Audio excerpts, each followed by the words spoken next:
आपका स्वागत है। आज हम हिस्ट्री कवर करेंगे जिसमें Jallianwala Bagh, non cooperation movement, खिलाफत मूवमेंट और द गांधी इरा को कवर किया जाएगा। ये एग्जाम के पॉइंट ऑफ व्यू से काफ़ी इंपॉर्टेंट टॉपिक्स हैं, तो आइए इन्हें कवर करते हैं। और इससे पहले मैं आपको बता दूं कि इससे पहले के जो मूवमेंट्स हैं 1857 से 1947 तक के इम्पॉर्टेंट मूवमेंट्स, वो हमने हिस्ट्री के एक लेक्चर में कवर किए हैं। ये उस लेक्चर का सेकंड पार्ट है। और हमने उससे पहले के 1600 से 1857 तक के इम्पॉर्टेंट इवेंट्स को भी कवर किया है अपने एक लेक्चर में। और आपको अगर ज्योग्राफी में कुछ पढ़ना हो, जैसे the physical feature of India, the Himalayan, the great plains of India, the coastal plains and islands, इस सब के भी हमने आपको लेक्चर प्रोवाइड किए हुए हैं विद नोट्स, तो इन्हें ज़रूर देखिएगा। इस लेक्चर के भी नोट्स आपको मिल जाएंगे, तो पढ़ाते वक्त सिर्फ सुनने में और समझने में ध्यान दीजिएगा। आइए जलियांवाला बाग देखते हैं। जलियांवाला बाग एक बहुत ही बड़ा हत्याकांड था जिसमें कि ब्रिटिश ने इंडिया में बहुत से लोगों को मरवा दिया था जलियांवाला बाग वाली जगह पे। तो आइए पहले उसका बैकग्राउंड देखते हैं। 1600 में ब्रिटिशर्स इंडिया आए थे जब अकबर का राज था।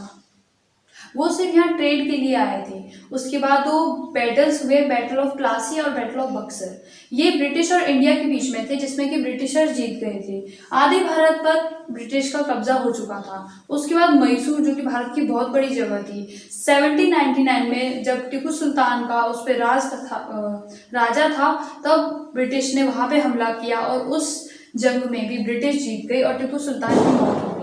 उसके बाद पूरे भारत पे ब्रिटिश का कब्जा था। इसके बाद तो बहुत बड़े बड़े वॉर्स हुए, जिसमें कि वर्ल्ड वॉर 1 और वर्ल्ड वॉर 2 आता है।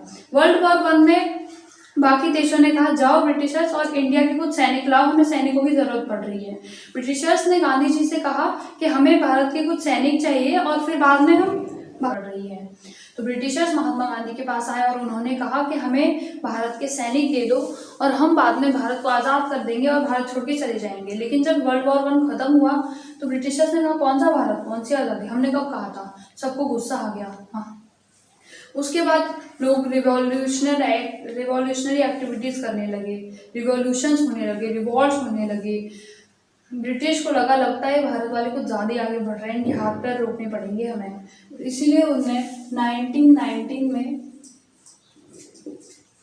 रोलेट एक्ट लागू किया। रोलेट एक्ट क्या था? रोलेट एक्ट को हम ऐसे देख सकते हैं, नो वकील, नो दलील, नो अपील। मतलब इसमें कोई ट्रायल नहीं होगा, कोई दलील नहीं होगी, मतलब किसी की सुनी नहीं जाएगी। अगर किसी को उन पर शक भी है, जैसे कोई फार्मर अपना काम कर रहा है, कोई बच्चा किसी दोस्त से बात कर रहा है, तो ऐसा समझा जाएगा कि वो रिवॉल्यूशनरी एक्टिविटी कर रहा है, वो एक आतंकवादी है, तो उसे तुरंत 2 साल के लिए जेल में डाल दिया जाएगा। ये एक्ट 2 साल के लिए लागू किया गया था। इसके बाद पूरी जनता भड़क पड़ी और लोग रिवॉल्यूशंस करने लगे, इसका विद्रोह हुआ। गांधी जी का इसमें बहुत इंपॉर्टेंट रोल था, क्योंकि गांधी जी 1915 में जब इंडिया आए थे तो कुछ साल उन्होंने स्टूडेंट की तरह रोल प्ले किया और फिर उन्हें इंडियन नेशनल कांग्रेस ज्वाइन की।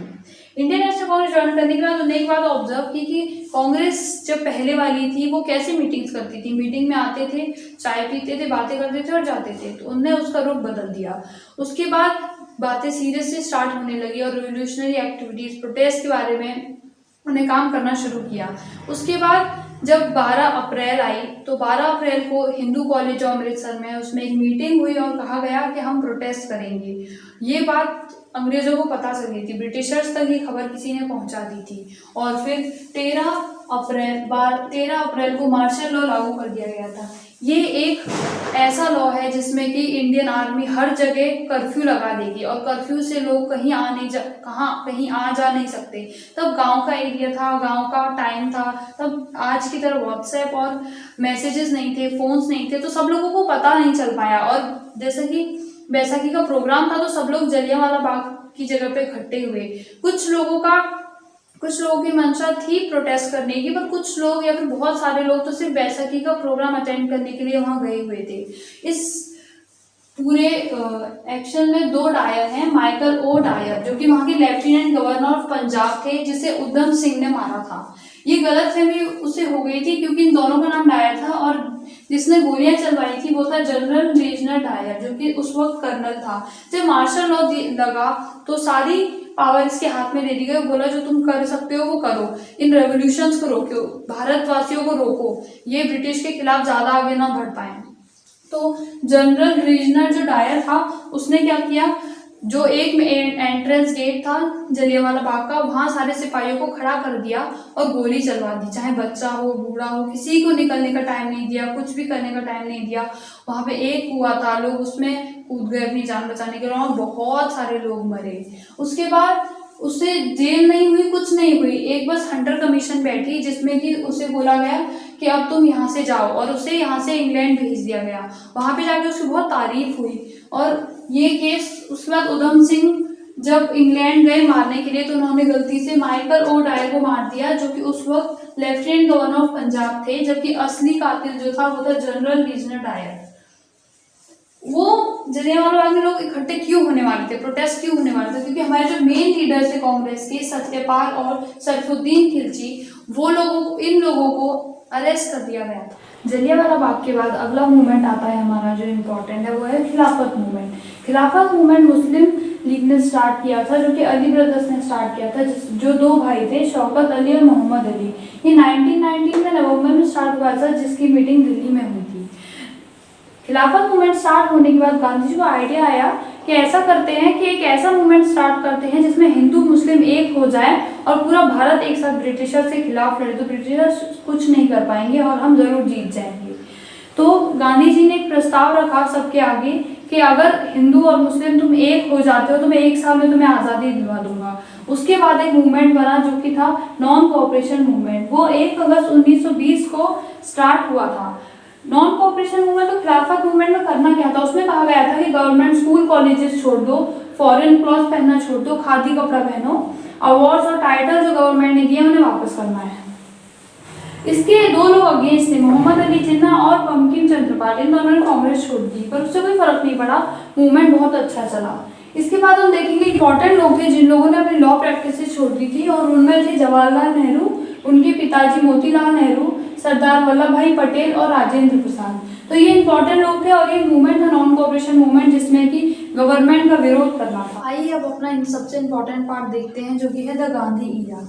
गांधी जी ने इंडिया में कब प्रवेश किया था? गांधी जी पढ़ने के लिए साउथ अफ्रीका गए थे और उन्होंने वहाँ पे भी कुछ सत्याग्रह किए थे, और वो इंडिया वापस आए 1915 में। सबसे पहले उनके आने से पहले ही लोग उन्हें जान चुके थे, बहुत लोगों को उनके बारे में पता था, हर जगह उनके बारे में बातें फैली हुई थी कि वो साउथ अफ्रीका में भी ब्रिटिशर्स को हरा कर आ रहे हैं, वो वहाँ पर सत्याग्रह जीत कर आ रहे हैं। तो वो जैसे ही आए तो सब लोग उन्हें कहने लगे आइए हमारा साथ दीजिए, हमारी मदद कीजिए। तो उन्होंने कहा अभी शुरुआत में मैं कुछ नहीं करने वाला हूँ, शुरुआत में मैं सिर्फ कंट्री का टूर करूंगा, मतलब कंट्री में देखूंगा किसानों को, वर्कर्स को, लोग कैसी परेशानियां फेस कर रहे हैं, लोगों की सिचुएशंस क्या है। उसके बाद उन्होंने डिसाइड किया कि पॉलिटिकल कोई पोजीशन नहीं लेंगे, वो एक वर्कर की तरह ही काम करेंगे। अगेंस्ट द मॉडरेट पॉलिटिक्स, वो हमेशा से ही गर्म दल के विरोध में थे, इसीलिए उन्होंने, क्योंकि उन्हें पता था, उन्होंने खुद 1894 से 1906 तक ये सब फेस किया था, इसीलिए उन्होंने समझा और कहा कि मैं मॉडरेट पॉलिटिक्स का कभी साथ नहीं लूंगा, मुझे पता है कि वायलेंस से कुछ नहीं होने वाला। तो उन्होंने नॉन वायलेंस से इंडिया को इंडिपेंडेंस कराने की शुरुआत की। फिर अब हम देखते हैं कि उन्होंने नॉन वायलेंट सत्याग्रह किए, जिनमें सबसे पहला सत्याग्रह था चंपारण सत्याग्रह, जो कि बिहार में किया गया था 1917 में। चंपारण सत्याग्रह उन्होंने किसानों के लिए किया था, उन किसानों के लिए जिनको मजबूरी में बहुत ज्यादा टैक्स देना पड़ता था, चाहे फ्लड आए, अकाल पड़ जाए, आग लग जाए, कुछ भी हो, पर उनसे टैक्स मांगा जाता था। तो गांधी जी ने उनका समर्थन किया और उन्हें बोला कि कॉपरेट ही मत करो। ब्रिटिशर्स बोले कि हमें टैक्स, हम बोलेंगे तुम्हारी सुविधा हमें मत दो, पर हम तुम्हें टैक्स नहीं देंगे, जो करना है वो कर लो, हम तुम्हारी बात नहीं मानने वाले। अगला अहमदाबाद सत्याग्रह था, जो कि गुजरात में किया गया था 1918 में। इसमें मिल वर्कर्स के लिए ये सत्याग्रह किया था, जो इंडिया के मिल वर्कर्स थे, जबकि इसका मालिक इंडियन था, फिर भी वो इंडियंस के साथ इक्वलिटी नहीं करता था। उनको सैलरी नहीं दी जाती थी टाइम से, उनको बोनस कभी नहीं दिया जाता था, कभी टाइम से छुट्टी नहीं मिलती थी, बहुत ज्यादा एक्सप्लॉयटेशन हो रहा था वर्कर का। तो फिर गांधी जी ने भूख हड़ताल की अहमदाबाद में और इनके लिए हक मांगा और ये अपने सत्याग्रह में जीत गए। खेड़ा सत्याग्रह भी किसानों के लिए किया गया था, जो कि गुजरात में 1918 में किया गया था। इसमें भी किसान टैक्स से बहुत परेशान थे, उनसे हर हाल में टैक्स लिया जाता था, उनका एक्सप्लॉयटेशन किया जाता था। तो गांधी जी ने किसानों को कहा कि तुम रात में घर पे रहो और सुबह 5 बजे घर से निकल जाओ और रात को 10 बजे आना, क्योंकि वो टैक्स मांगने रात में तो आएंगे नहीं, इसीलिए जब वो टैक्स मांगने तो मिले ही ना। इस बात से ब्रिटिशर बहुत परेशान हो गए, तो उन्होंने कहा कम से कम कुछ तो मिल जाए, इसीलिए उन्होंने कहा कि जो सक्षम लोग हैं वो दे दे, और जो नहीं दे पा रहे हैं या फिर कोई प्रॉब्लम है तो नहीं देंगे तभी भी चलेगा। उसके बाद गांधी जी ने मूवमेंट स्टार्ट किया, ये 1918 के बाद 1920 में उन्होंने नॉन कॉपरेशन मूवमेंट स्टार्ट किया, और उसके बाद के मूवमेंट्स हमने पढ़े हैं। इस लेक्चर में बस इतना ही। Keep learning, keep earning knowledge. Thank you.